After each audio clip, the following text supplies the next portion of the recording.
Hi, once again, it's Steve Musana, and it's Thursday, Teens Thursday for you. And it's an interesting time, an interesting moment. Today we are going to look at altars. And you would ask, what is an altar? An altar is a place of communion, a place of fellowship, a place of prayer. In Leviticus chapter 6, verse 12, the Bible says that the fire at the altar must remain burning always. Each and every time, the fire at the altar must remain burning. So basically, what God is trying to say is that you need to always have a time of fellowship. The basic backbone of salvation is communication, and an altar provides an opportunity for that. You to communicate with God.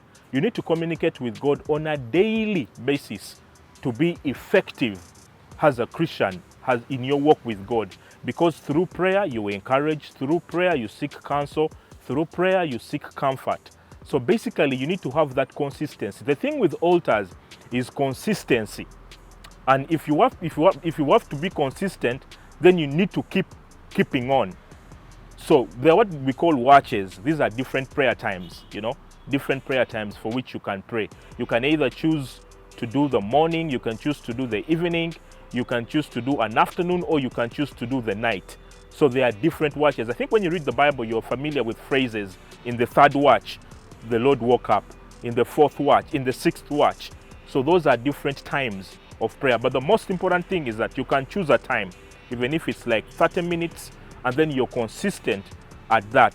The best way to learn how to pray is by praying.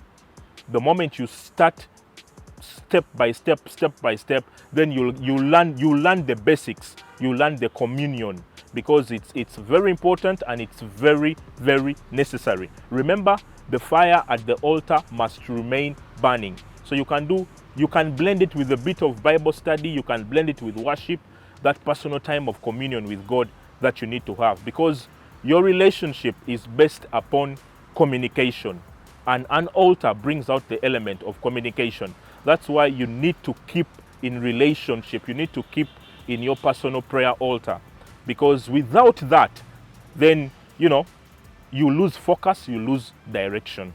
God bless you.